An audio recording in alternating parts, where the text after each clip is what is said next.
Welcome to Web3 Marketing Podcast. I'm Dasha, and this is our first season. We're interviewing founders and leaders from top Web3 marketing agencies from all over the world. Tune in to listen to their insights and real Web3 marketing cases.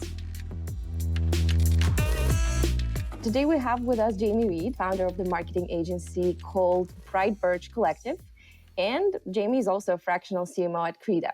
We'll be talking today about a very interesting topic about pivoting for Web3 marketing, how you should do marketing when you're at the proof of the concept stage in your startup. Jamie, really happy to have you here. Let's start with sharing a little bit about your background. Thanks for having me. Really looking forward to this conversation. I have worked in marketing pretty much my whole career, which is probably pushing over 20 years now. I've worked in big agencies from the Middle East, in Asia, and in North America. I'm now running the marketing for CreDA, which is the credit data. It's a Web3 sort of foundational platform and technology. Let's talk first a bit more about how you started with Web3, because you've spent so much time doing Web2 marketing. What attracted you, and what is this thing called BriteBirch Collective? Why is it collective? Is it an agency or not? Like, how does this work? Yeah, let me start there first. So most recently worked at Edelman, which is the world's largest PR and marketing firm, and really trying to find and look agnostically at the channels and how to position clients and their brands. I really love this kind of work, taking a step back and putting all the pieces together for clients and brands and trying to solve problems and using marketing as a major force for good in a lot of ways. So when I left, I decided to freelance on my own. I started what was essentially BriteBirch, which is like a consulting service. The world is moving in such a way where freelancing isn't a dirty word anymore. What if I could recreate all the things that people love about agencies, right? Working at agencies, you get to work with all these really interesting people from around the world. There's a really great culture. There's a lot of sharing and learning. You're always working on different clients that are bigger than you, right? You're part of a team that's solving like really important issues in a lot of cases. So I thought, let's take this movement towards freelancing and let's take this movement away from big agency structures.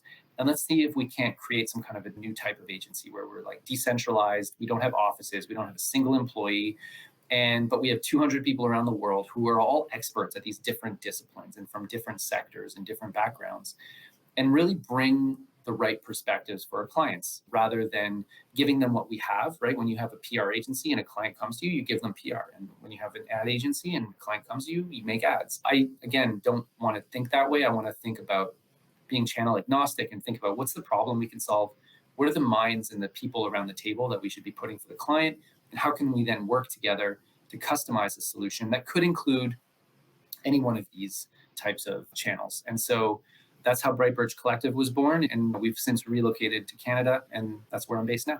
It sounds really awesome, especially after a few years in the agency myself early in my career. Now I'm thinking maybe I should join as well because I'm also a nomad and I'm doing a little bit of consulting. So sounds really exciting. This episode is brought to you by our friends from Network.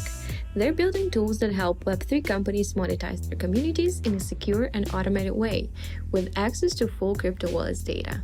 To try their no-code builder for referral programs or for marketing contests, go to their website, mvnetwork.app. I think some people among our listeners, they are not doing Web3 marketing yet. They might be just marketing professionals with different background. What advice would you give to them? Imagine they're doing this switch, this leap of faith into Web3 like you did. What are do's and don'ts maybe? And what better not to expect? What's realistic? What's going to happen? It's a great question. I think being flexible and being able to understand that Web3 is a very new space. It's going to change. It's going to keep changing. And I'm someone who likes to have a good strategy. I like to make sure that the marketing is based on research and based on audience understanding.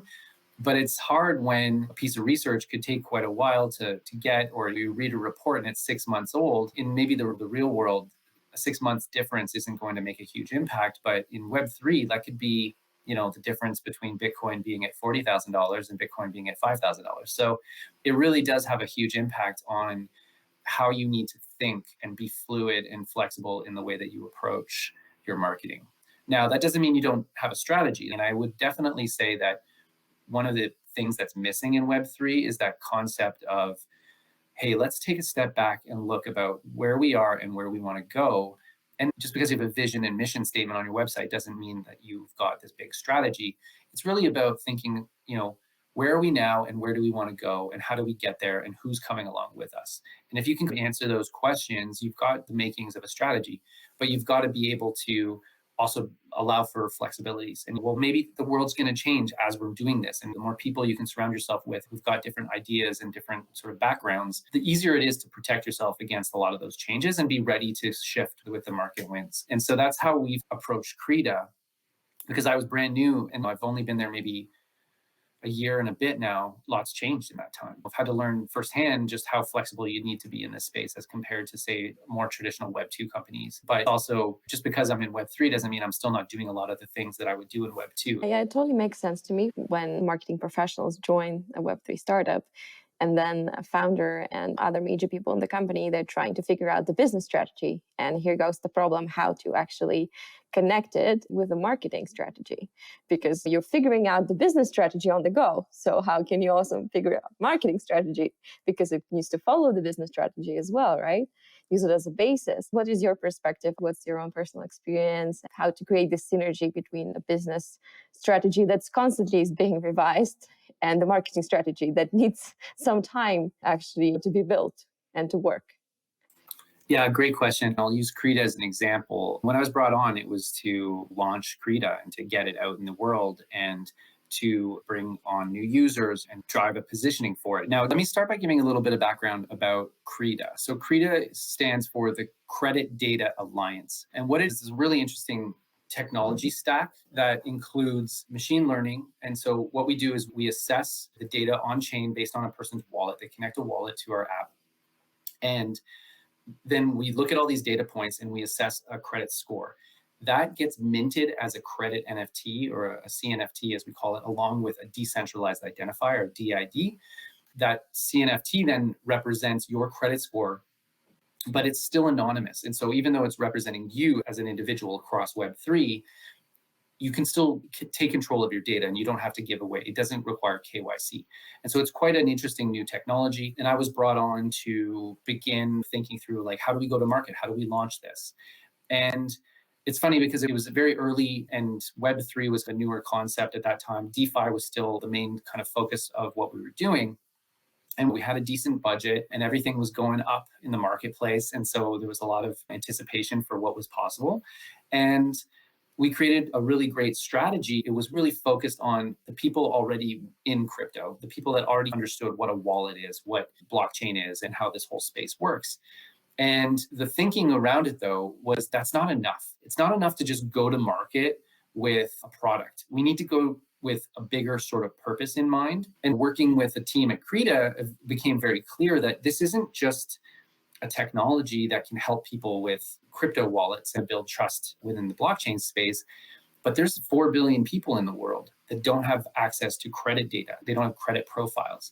And this is an opportunity to allow people with little more than just a phone and an internet connection to start to build a credit profile and then borrow money and invest in their business and maybe grow their wealth. If you go back in history, and I did all this research as I was trying to understand how to do the marketing, you realize that the concept of credit, when it was introduced into the financial system, actually made the whole industry skyrocket, and it allowed people to buy houses and allowed people to get mortgages and borrow for their businesses. And it just really allowed the economy to take off. So in that same concept, this was a big moment and potentially a really big product for us. So we created a two-pronged strategy. One was really focused on the crypto industry and the people that are in it. And we have this tagline called credit where credit is due. And the idea was that you've been through the ups and downs of crypto. You've maybe lost all of your money and then you maybe made it back. And then here you are, and you should deserve some kind of credit for all of that time that, and all those coins and tokens that you've been holding and all of the DAOs that you've been part of and all of this activity on chain. And so we would issue a credit score. And that idea it resonated really well. And we created campaign materials and a lot of PR and stuff around it. And we drove a lot of people to the website. Unfortunately, we didn't have a lot of utility at the time. We hadn't spent the time to build we were maybe a bit ahead of our time, because as we were reaching out to partners and saying, hey, you might want to have this credibility score, you might want to care about who your audience is that's coming to your metaverse or that's coming to your GameFi, people understood it and the investors got it. So when we were doing this marketing and driving all these people there, they got their credit score, but they didn't know what to do with it. And to be honest, there wasn't much utility. And in retrospect, we probably should have worked on that first. So that was a big learning, was don't rush the marketing just because you feel like you got to get the word out there. Really make sure that you're ready for success. But then the market crashed anyway, and we were not able to continue driving that traffic. Pretty much everyone that was holding a crypto inside a wallet, they didn't want to get a credit score because they didn't really want to have to look at their history anyway. But thankfully, because we had also had this second purposeful platform, which was what we were calling Credit for Good, we were able to basically not turn off the marketing, but we just shifted the way that we talked about things. And so instead of talking the experienced crypto people, we were now talking to NGOs, and we were looking at where can credit scores really make a difference in places like Africa and Asia and Brazil.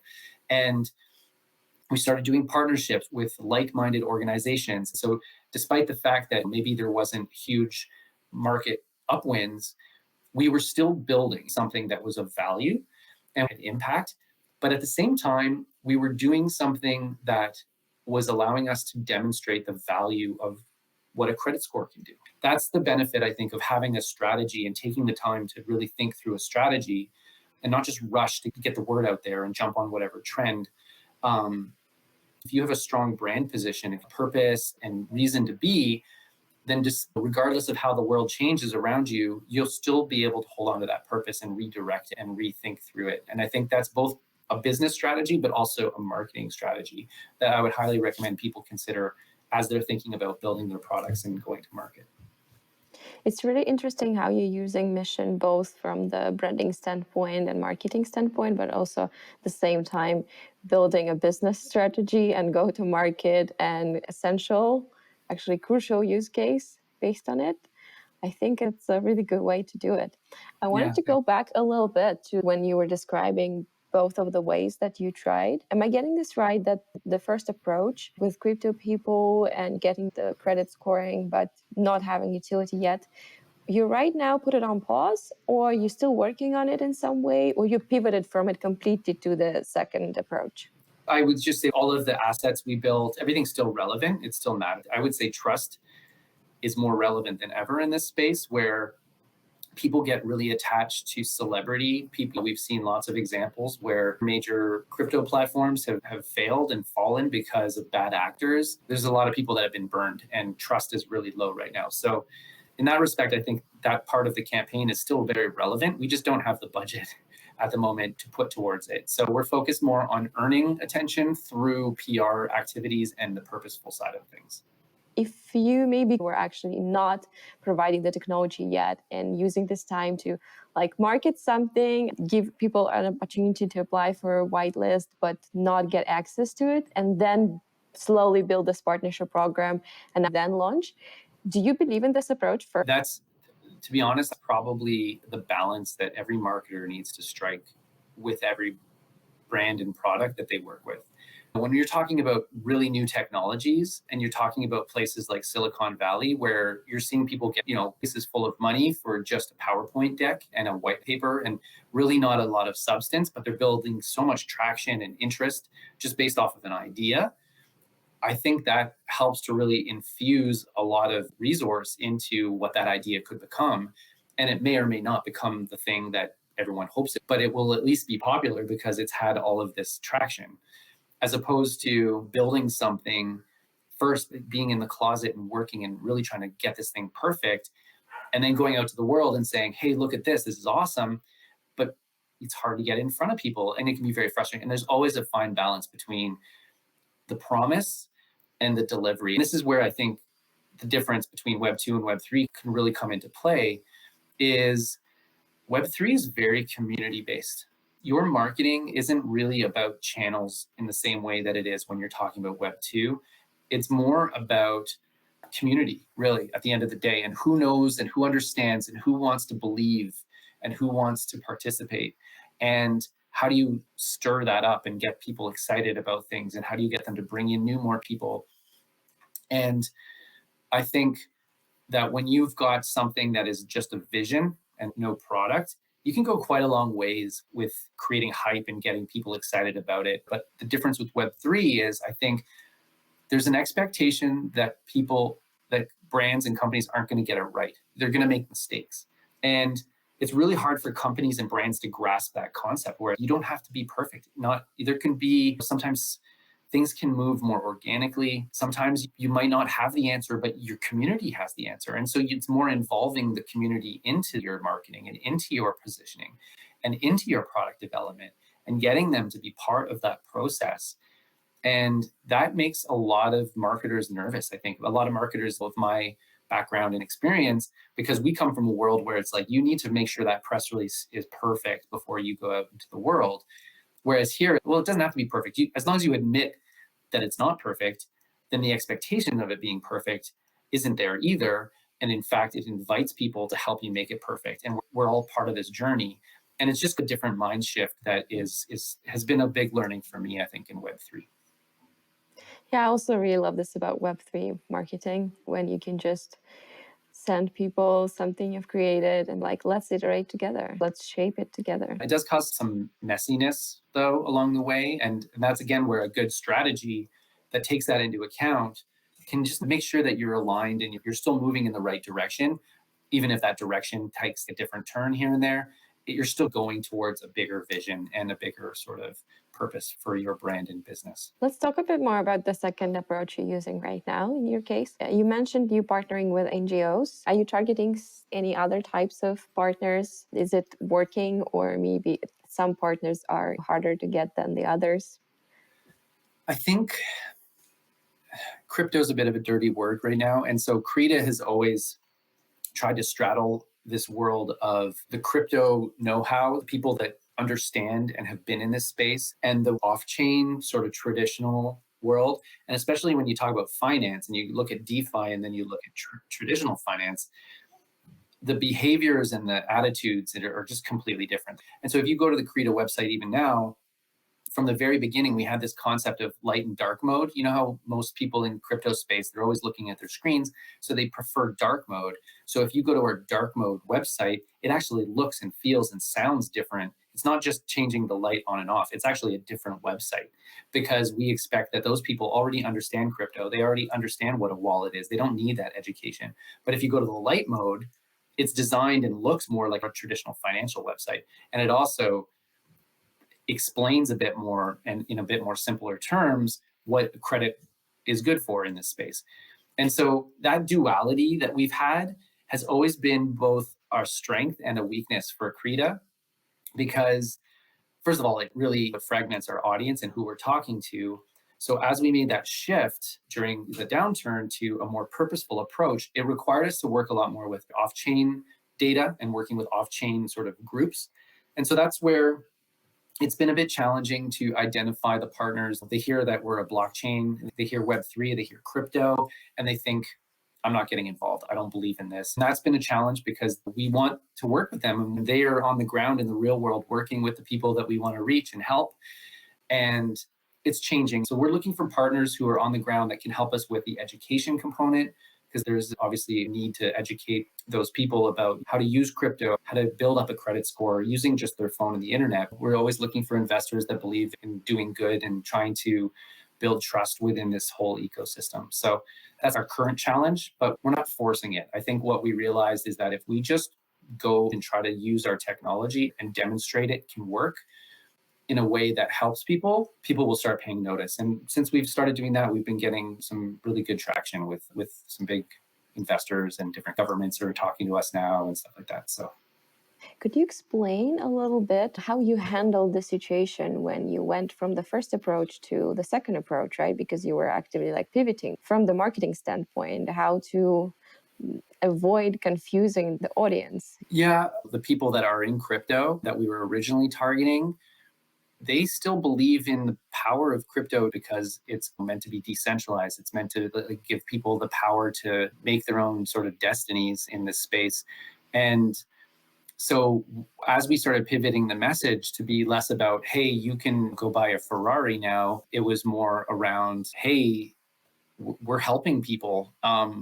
Those aren't opposite messages, right? They're just different messages. And it was reminding people that this is what crypto was meant for. It was meant to help the unbanked. It was meant to help people. But what happened was that the rich just got richer. And that shift wasn't overnight. We started to build our messaging up, and we brought on Jonathan Hargreaves, who I used to work with at Edelman in Asia, and he's been working at Tetra Pak on purpose, and he's always been really good at taking tech and applying it for good. We brought him on to lead the Credit for Good program. Our CEO used to work at a really big bank, Morgan Stanley in the UK, but he comes from an immigrant Bangladeshi family. He knows what it's like to grow up without having access to credit. That's why we came up with that platform, because it allows us to make sure that people who deserve credit get credit and get the ability to access finances to take control of their life.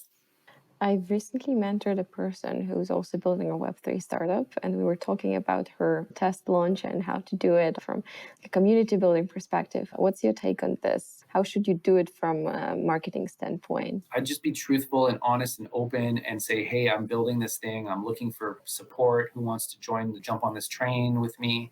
However, the caveat to that is if it's an idea that can be replicated easily, you may want to keep it in stealth mode until you've got something that allows you to have the first mover advantage and the leg up, because this is a space where things do move fast. When I was first working with CreDA, doing my research about what other out there within the blockchains, there was no one. Maybe there was one other company that had like a white paper, but they had no product. Now we're already seeing about 3 to 5 other companies that are doing quite a lot, and they've got their own approach to it. So it moves fast. What to do if you don't have people that you need within the reach of your personal network? There's so many communities out there. It's just so much noise. If you have the time and you can do the research and you can spend time listening and engaging with different communities, you can also go to groups like BriteBirch, right? We've designed an existing network that has all these expertise. And when you're looking for different perspectives, it's a click away. And we vet everybody. Everyone's got minimum 10 years experience. So you know you're getting someone who knows their stuff. And there's other DAOs out there. There's other networks out there. I use LinkedIn. I'm not ashamed to just go up to strangers on LinkedIn and just say, hey, I'm doing this thing. Would you be interested? And it's amazing. We get spam all the time from people on LinkedIn. But when it's an authentic ask and someone who's actually seen what you've done and they ask you like, hey, you've got this expertise, I'd love to get your feedback. The world's a really nice place when you actually step back and look at how people are. And I think we all want to help each other. And Web3 is a really great space for that, especially anyone that wants to get involved. I highly suggest do your listening and stay in the shadows and listen and try to build some confidence about the topics. Don't be afraid to ask either and reach out, and you'll be amazed at how much collaboration there is in this space. And it's a really fresh, nice feeling actually. Do you do something right now in terms of marketing for this test launch besides building partnerships? Do you do some communication work? From a PR perspective, we are trying to build more of a narrative. And so we're taking an earned approach. And the reason is primarily because of budget. And when you're earning attention, you're getting others to obviously talk about you. So we're doing that organically. But it's not without thinking and strategizing. And so we have a narrative that we're trying to build. We've coined this term, the credit paradox, which is the idea that people who lack data also lack credit, and that there's inherent biases that are built into the existing credit systems that basically keep people away from it, because we're trying to build a story around the credit paradox and then set up a stage about what's the problem we're solving. And then from there, we're just mostly issuing some press releases right now about the first phase of the program. So hopefully by the time this comes out, there might be some press out there. And we're not paying for crypto media. We're trying to earn and get actual journalists to talk about us and stuff like that, which is a bit more old school maybe, but it's also hopefully more authentic. When Brazilian people wake up and they read the newspaper and they're talking about Credit for Good and CreDA and what we're trying to do, hopefully that spurs them to think a little bit differently about Web3 and about crypto and what's possible. It's been really inspiring to listen to you, Jamie. I'm really excited, about what you're doing, and I wish you good luck with your test, and hopefully I'll meet you again in the next seasons of our podcast to discuss what happened and how you dealt with all this and what are your next steps. Thank you so much for sharing your case. Thanks, Dasha. Great to be here. Thank you for listening. You can already watch the whole season, but before you do, please make sure to subscribe and follow us on social media. See you in the next episode.